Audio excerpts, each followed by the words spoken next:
Everyone, कैसे हैं आप सब। आई होप आप सभी अच्छे होंगे।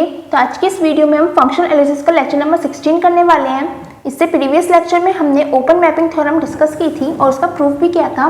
तो हमारे पास ओपन मैपिंग थ्योरम का स्टेटमेंट क्या था, हमारे पास दो बनाक स्पेसिस दे रखे थे x और y, ठीक है, और हमारे पास एक लीनियर ट्रांसफॉर्मेशन था t जो x से y पर डिफाइन हो रहा था। तो हमारे पास जो लीनियर ट्रांसफॉर्मेशन t है, एक तो एक कंटिन्यूस दे रखा था और अकॉर्डिंग टू थ्योरम ये हमारे पास जो ट्रांसफॉर्मेशन है वो ओपन मैपिंग बनेगी इफ अगर x का हम कोई सबसेट लेते हैं a जो ओपन हो x में और उसका जो ट्रांसफॉर्मेशन आएगा ta वो ओपन होना चाहिए y में। तो हमारे पास जो ट्रांसफॉर्मेशन आता है, जो मैपिंग होती है, उसे हम ओपन मैपिंग बोलते हैं, ठीक है। अब आज के लेक्चर में हम इसी थ्योरम के बेसिस पर एक एप्लीकेशन करने वाले हैं। बहुत छोटी सी थ्योरम है। क्या है, if t is one continuous linear transformation from a बनाक स्पेस x ऑनटू अ बनाक स्पेस y। मतलब हमारे पास t कोई भी एक ट्रांसफॉर्मेशन है जो x से y पर डिफाइन है और x और y हमारे पास बनाक स्पेसिस है, ठीक है। और जो हमारे पास t है वो 1 है और कंटिन्यूस है। 1 कंटिन्यूस है, इसका मतलब क्या है कि वो 1 और ऑन टू फंक्शन बन रहा है, ठीक है। और उसके बाद हमें क्या दे रखा है, हमें प्रूव करना है, then prove that t is homeomorphism. हमें प्रूव करना है कि जो t हमारे पास ट्रांसफॉर्मेशन है वो एक होमोमॉर्फिज्म है। अब होमोमॉर्फिज्म के लिए हमारे पास कंडीशन क्या होती है, अगर कोई भी ट्रांसफॉर्मेशन हमारे पास होमोमॉर्फिज्म होगा तो उसके लिए हमारे पास जो मैपिंग है वो 1 होनी चाहिए, जो ऑलरेडी क्वेश्चन में थ्योरम में हमें दे रखी है, ठीक है। ऑन टू होनी चाहिए। ऑन टू का मतलब हमारे पास एक तरीके से कंटिन्यूस होनी चाहिए, तो कंटिन्यूस टाइप दे रखा है, मतलब हमारे पास 1 कंटिन्यूस दे रखा है और x और y हमारे पास बनाक स्पेसिस है, इसका मतलब वो हमारे पास 1 और ऑन टू तो फंक्शन है, ठीक है। और कंटिन्यूस लीनियर ट्रांसफॉर्मेशन हमें t दे रखा है। तो हमें अगर इसे होमोमॉर्फिज्म प्रूव करना है तो 1 चाहिए जो हमारे पास ऑलरेडी दे रखा है, ऑन टू चाहिए वो भी हमारे पास है, ठीक है। और हमें क्या प्रूव करना है, t एंड t इनवर्स, मतलब t का जो इनवर्स आएगा वो भी हमारे पास कंटिन्यूस होना चाहिए, ठीक है। मतलब t तो हमारे पास कंटिन्यूस है ही है, लेकिन t इनवर्स जो होगा, इसका जो इनवर्स ट्रांसफॉर्मेशन आएगा वो भी हमारे पास कंटिन्यूस मैपिंग बनना चाहिए, तभी हम कह सकते हैं कि जो ट्रांसफॉर्मेशन है होम्योमॉर्फिज्म है, ठीक है। तो हम इस थ्योरम का प्रूव करते हैं। अब देखो, here t says that x to y is bisection and continuous, ठीक है। यहाँ पे क्या बोल रखा है, जो x से y पर हमारे पास जो ट्रांसफॉर्मेशन है वो बाइसेक्शन है। बाइसेक्शन है मतलब वो 1 है और ऑन टू है, ठीक है। 1 तो हमें ऑलरेडी क्वेश्चन में दे रखा है और ऑन टू किस लिए, क्योंकि हमारे पास x और y बनाक स्पेसिस है, इसलिए हमारे पास जो ये ट्रांसफॉर्मेशन है ये ऑन टू भी हो गया है, ठीक है। तो 1 भी है, ऑन टू भी, इसका मतलब बाइसेक्शन है। तो here t says that x to y is bisection and continuous, ठीक है। कंटिन्यूस में दे रखा है, तो हमारे पास जो ट्रांसफॉर्मेशन है बाइसेक्शन है, कंटिन्यूस है। अब बाइसेक्शन और कंटिन्यूस दोनों है, इसका मतलब क्या है कि हमारे पास जो t इनवर्स होगा, इस ट्रांसफॉर्मेशन को जो इनवर्स ट्रांसफॉर्मेशन आएगा t इनवर्स, वो वहां पर एग्जिस्ट कर रहा होगा, ठीक है।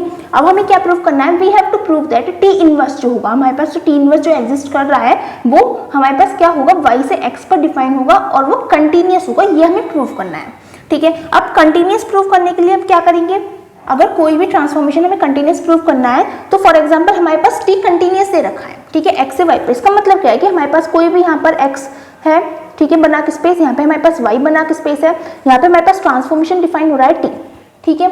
अब ये जो ट्रांसफॉर्मेशन है वो कंटिन्यूस होगा, इसका मतलब क्या है कि हमारे पास y के अंदर कोई भी एक सबसेट a एग्जिस्ट कर रहा है जो y में ओपन है, तो अगर इसकी इनवर्स इमेज हमारे पास x में आती है, जिसे हम नाम देते हैं ta, ठीक है, t इनवर्स a, ये हमारे पास इनवर्स इमेज आती है, तो ये जो हमारे पास t इनवर्स a, इसकी इनवर्स इमेज जो आ रही है वो x में ओपन होनी चाहिए, तब हमारे पास t कंटिन्यूस होता है, ठीक है। अब हमें t इनवर्स को कंटिन्यूस करना है, तो उसके लिए हमारे पास क्या जाएगा, हमारे पास जो t इनवर्स है वो y से x पर डिफाइन है, तो यहाँ पे हमारे पास y रहेगा, यहाँ पे हमारे पास कोई भी इस बनाक स्पेस x है, यहाँ पे हमारे पास जो ट्रांसफॉर्मेशन डिफाइन हो रही है वो क्या है, t इनवर्स है, ठीक है। अब हम क्या करेंगे, x में हम कोई भी सबसेट लेंगे a जो x में ओपन होगा और हमें प्रूफ करना होगा कि इसकी जो इनवर्स इमेज आएगी, इसकी इनवर्स इमेज क्या आएगी, इसकी इनवर्स आएगी t इनवर्स का इनवर्स, ठीक है। हमारे पास ट्रांसफॉर्मेशन का नेम क्या है, t इनवर्स और उसका इनवर्स, ठीक है। ये जो हमारे पास इमेज आएगी ये y में ओपन होनी चाहिए, ठीक है। ये हमें प्रूव करना है। अगर ये प्रूव हो जाता है तो हमारे पास जो क्या है, t इनवर्स जो हमारे पास ट्रांसफॉर्मेशन है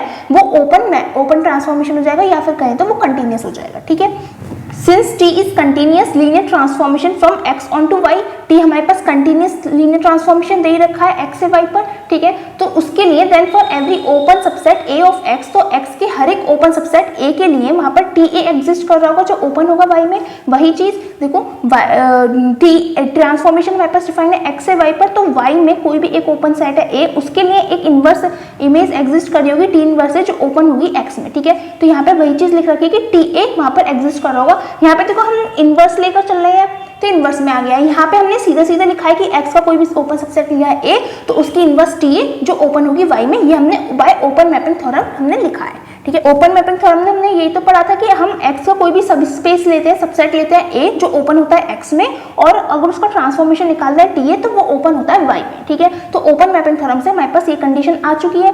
ठीक है, अब TA को हम क्या लिख सकते हैं, TA को T इनवर्स का इनवर्स A लिख सकते हैं, क्योंकि इनवर्स से इनवर्स हमारे पास कैंसिल आउट हो जाएगा, TA बचेगा। ठीक है, इस तरह से हम लिख सकते हैं। इसका मतलब क्या है, देखो TA ओपन है Y में, तो इससे हम क्या कह सकते हैं कि T इनवर्स का इनवर्स A इज ओपन होगा Y में जब दोनों इक्वल है, और ये ओपन है Y में, दैट इज ये भी हमारे पास ओपन होगा Y में। ठीक है, तो T इनवर्स का inverse A is open in Y। ठीक है, where A is open in X, जहां पे जो हमारे पास A है वो X में ओपन है, और हमें यही प्रूव करना था। देखो हमने X में A लिया था जो ओपन था X में। ठीक है, और हमें क्या प्रूव करना था कि T इनवर्स का इनवर्स A ओपन होना चाहिए Y में, और ये लाइन हमारे पास आ चुकी है।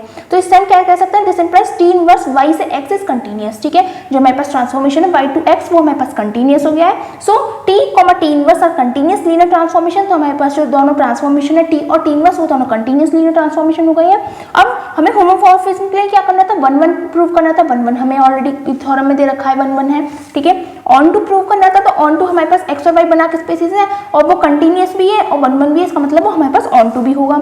और हमें क्या प्रूव करना था कि T और T इनवर्स दोनों कंटीन्यूअस हों, तो T इनवर्स तो हमारे पास कंटीन्यूअस ऑलरेडी था, T तो हमारे पास ऑलरेडी कंटीन्यूअस था, और हमें क्या प्रूफ कर दिया कि जो हमारे पास T इनवर्स है वो भी हमारे पास कंटीन्यूअस हो गया है। तो हम फाइनली क्या कह सकते हैं कि T इज होमोमॉर्फिज्म, जो हमारे पास ट्रांसफॉर्मेशन दे रखा है वो होम्योमॉर्फिज्म है।